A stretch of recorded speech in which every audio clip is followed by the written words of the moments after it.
Eka, ada khodam macan kumbang untuk menjaga di tubuh kamu. Arifin ada. Angga Putra Wijaya, ada khodam Morogeni. Ilham kosong. Cek khodam ada atau kosong gratis ya. Kalian cukup tap layar sebanyak-banyaknya agar namanya terbaca di penglihatan Bunda.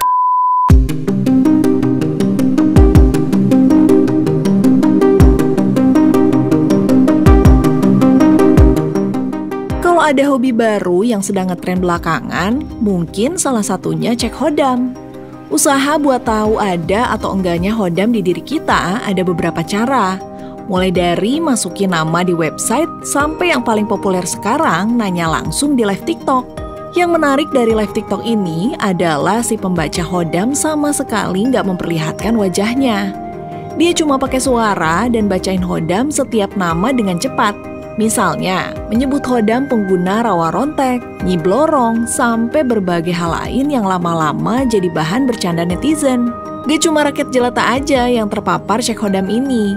Pak Anies Baswedan pas lagi live TikTok juga dicecar soal cek khodam. Ini kok banyak yang tanya cek khodam apa ya? Apa sih maksudnya ini kok ada yang bilang, banyak sekali yang bilang cek khodam, cek khodam. Apa sih artinya cek khodam itu? Ada yang bisa jelasin? Khodam aku apa Pak? Apa ya? Saya juga nggak tahu ini cek khodam apa. Aduh. Saya awalnya tadi mengira ini salah ketik ini. Khodam itu lagi viral. Apa nih? Khodam itu lagi viral. Kirain tadi live cek khodam. Apa ini lagi tren aja bah cek khodam. Halo, tapi apa artinya khodam? Dalam agama kita ketika ada istilah khodam, dia seperti ada sesuatu yang melindungi. Khodam itu artinya kan melayani sebenarnya ya. Jadi kalau dalam bahasa Arab ada khodim atau khodimah, artinya adalah asisten rumah tangga atau pelayan. Jadi khodam itu ya kayak sesuatu yang siap melayani si apa ya dibilangnya ya, si pemilik khodamnya gitu loh, bosnya kan. Tapi yang bikin penasaran, kenapa cek khodam bisa jadi fenomena yang ramai di media sosial? Apa tren ini booming karena kita sekarang memasuki era kurang percaya diri? Ahmad Muhajidin kosong. Ayu ada khodam rawa rontek ya. Sari kosong. Koma Arliani ada khodam Nyi Blorong. Ya, dia akan hadir menggunakan keris ya ketika ada hal yang mengancam tubuh kamu.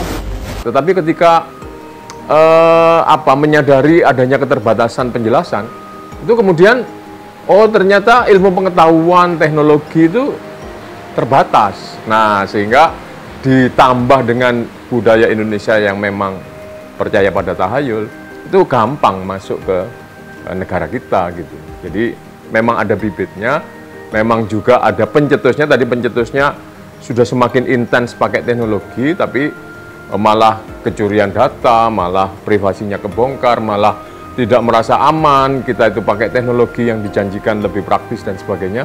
Nah itu akhirnya biasanya jalan untuk supaya tidak dissonance, supaya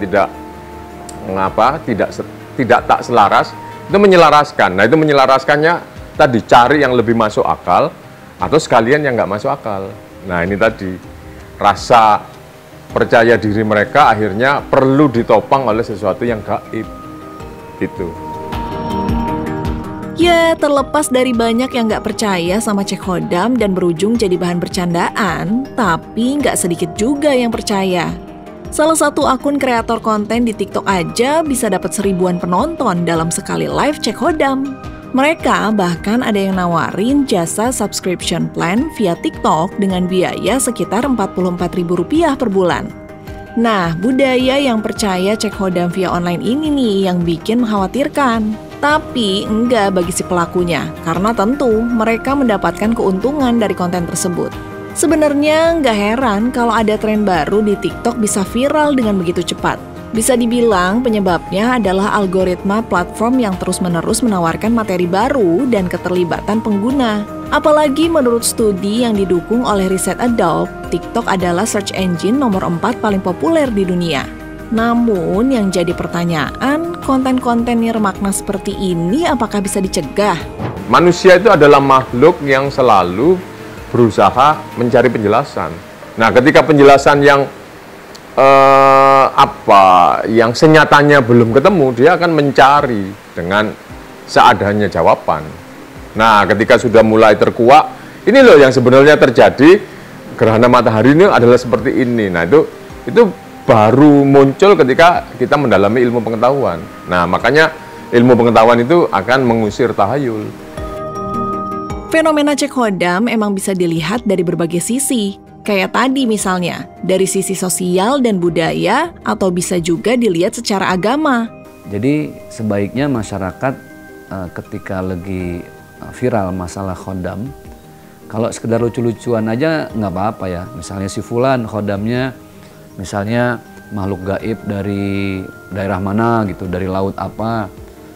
Yang nggak boleh itu ketika meyakini bahwa segala kekuatan kita bersandar pada khodam tersebut. Itu nanti mendekati musyrik, dan satu-satunya dosa yang tidak diampuni oleh Allah adalah syirik gitu. Lalu yang menjadi pertanyaan berikutnya adalah, apakah setiap manusia memiliki khodam? Dan bagaimana pengaruh khodam tersebut pada kehidupan kita? Ya pasti, siapa khodamnya? Ya Allah. Khodamnya siapa? Malaikat pencatat kebaikan, raqib dan atid gitu kan. Cukup itu yang pembimbing kita. Saya khawatir dengan viralnya masalah khodam ini, akhirnya orang banyak yang terkesan hidup itu harus punya khodam biar ada yang ngelindungin, ada yang melayani, nggak dijahatin orang. Padahal jelas ya dalam surat Al-Ikhlas itu kan qul huwallahu ahad. Allah itu ya satu. Allah paling nggak suka diduakan. Nah, itu sebetulnya apa namanya? Kalau kita lihat semua aplikasi itu membutuhkan data pribadi, yang mana semakin banyak data pribadi kita masukkan, dia akan semakin kenal kita. Nah, itu yang namanya dipersonalisasi. Nah, saya khawatirnya dengan motif-motif lewat permainan, lewat sesuatu yang nampaknya nggak serius, tapi ujungnya sebetulnya ngambil data pribadi kita. Nah, kalau saya menyarankan, sebetulnya kita ini sudah semakin harus pelit terhadap memberikan data digital.